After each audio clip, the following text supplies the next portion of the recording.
This is Tuesday Spark. I'm Dr. Tait, your host. Welcome. Listen, Tuesday Spark is about words of inspiration, words of information, and words of insight that may spark something in your mind. Listen, I'm not trying to tell you what to think.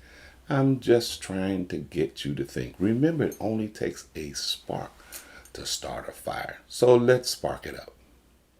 Here are some announcements. Hopefully you're taking notes wherever you are so you can keep up with what's going on at the village. Every Sunday we have worship at 9 a.m. And even if we have some technical glitch like we did on last week, you can always go back to our Facebook page, The Village DC, or you can go to my Facebook page and you can sort of catch it. Somehow it will get there. So that's 9 o'clock. We want you to be live though and to be present. And also, we have started on Wednesdays our prayer. We've continued to do that, but now we have Word on Wednesdays, which is our Bible study. And so we want you to join us. We're studying the Book of Esther, and it's a powerful book, and it's the only book in the Bible that does not mention the name of God. It doesn't mean that God is not in there. So join us 7:30 tomorrow night, and we only have Bible study for an hour. So if you get there at 8:05 or 8:02, you're probably going to miss us. And don't forget to pray with us on Wednesday morning. You're invited. You don't have to be a member. Just dial the access number and the code. You can get that from our website or Facebook page or Twitter, and you'll see all of our information on any of those platforms. And that's thevillageDC.church. You're going to find it. We want you to just join us in prayer. Let's pray together. Our Daniel fast started on yesterday. It's 21-day Daniel fast. So this is the second day. It's not too late for you to get started. You can go on our website and get more information about the scriptures that we are asking you to read for each week. And also you can go on any sort of site and find out all of the information you can do in terms of what you need to eat. We also have that too. Just go to our website. You can find all that information. But just get started with us. I know it's tough to get away from eating meats and eating away from processed food. Listen, I'm going to miss some of that too. I had some fried wings the other week. So I have to get rid of all of that right now. But you can hang out with us for a while. So catch up with us. Also, Black History Month is coming to an end. It's only 28 days. So I hope that you remember that Black History is every day of the week, 365 days a year. This is a special time that we do sort of commemorate and remember. So I hope that you're doing something significant. At least also spending some money with some Black-owned businesses.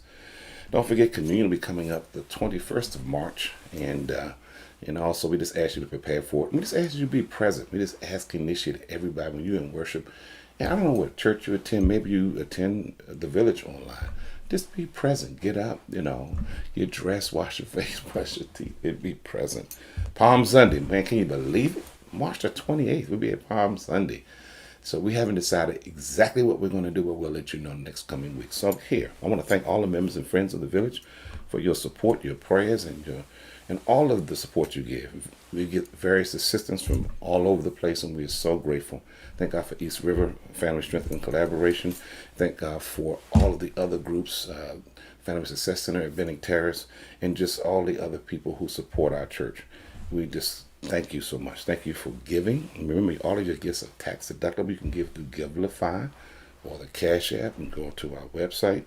And whatever gift you want to give is acceptable. It can be large or small. Remember, ministry is about touching lives. It's not just about the brick and mortar. The village is in the business of touching lives, and that's ministry, and it continues to go on. Look, tonight I want to talk about power to the people. And listen, maybe you can start a watch party, get some other people to tune in. Power to the people. The other day I was just shocked on yesterday when I found out that 500,000 people have died in the United States alone because of the pandemic brought on by COVID-19. And the blundering Trump administration, along with many of the governors of our United States, who thought that the coronavirus was something cooked up as a conspiracy in QAnon as a part of the deep state.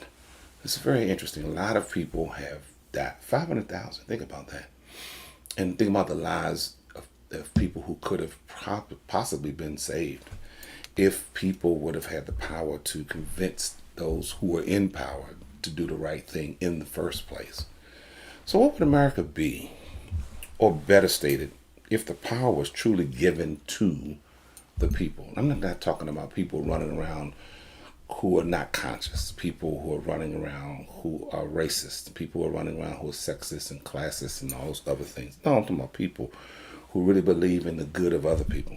See, power to the people is not just a slogan from the Black Panther Party in the 1960s, but it could be a lived reality for some of people who want to break away from the politicians who care more about the support they get from businesses. It can be a powerful movement of people who want to break away from these persons whose agendas are shaped by these multinational companies. It could be a powerful sort of agenda, not just a slogan, for people who refuse to be purchased like cheap wine. Power to the people is more than a slogan.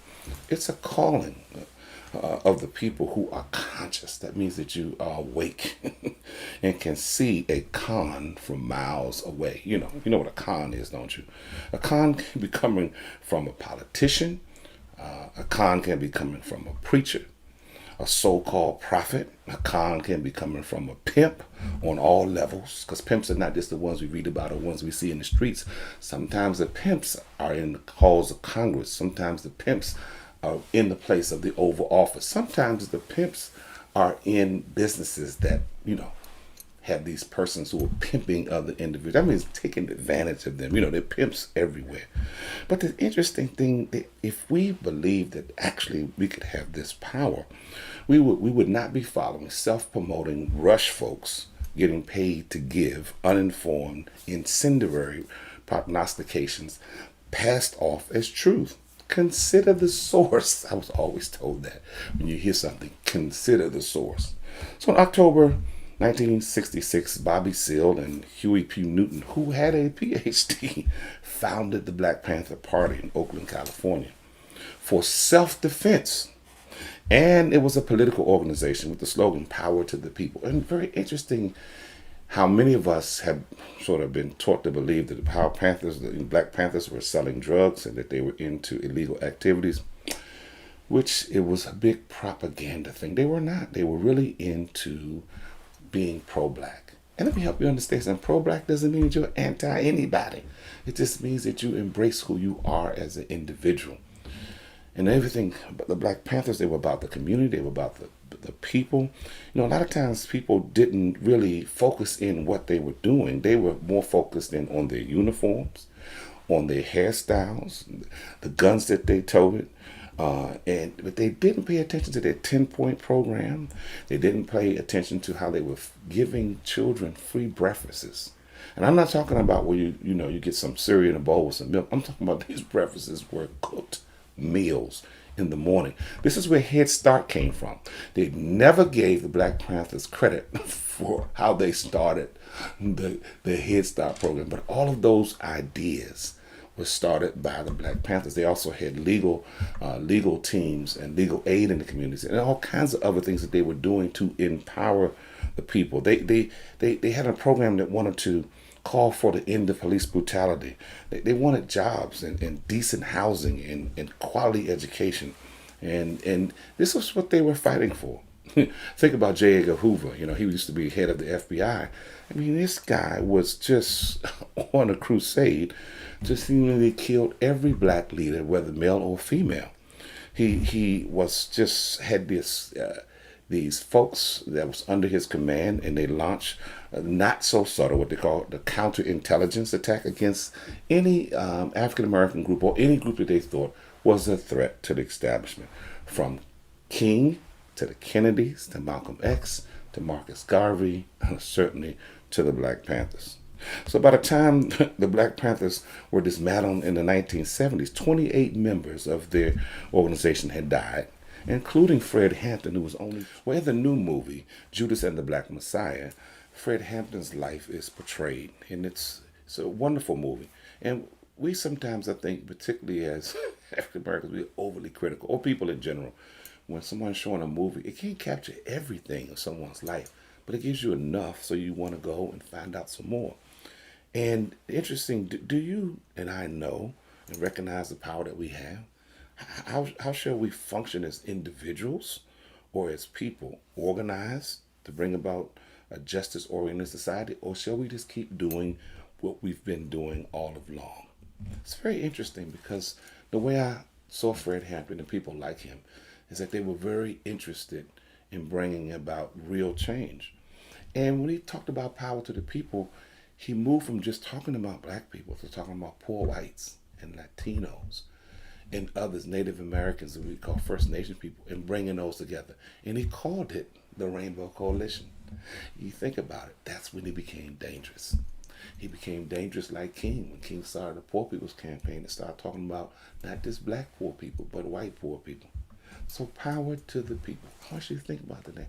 What would that mean if we, as people who have been sort of left out of the conversations, left out of the power brokering at the tables, if we realize that we really have power to the people?